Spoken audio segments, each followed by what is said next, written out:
रमजान से कबल ही मुनाफाखोरों ने लूट मार की तैयारियां शुरू कर दी।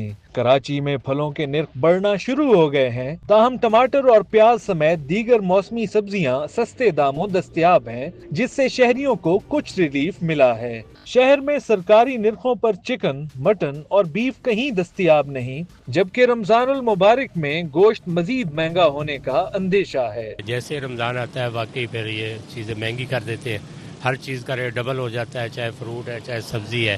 प्याज 40-50 रुपए बिक रहा है, टमाटर 40-50।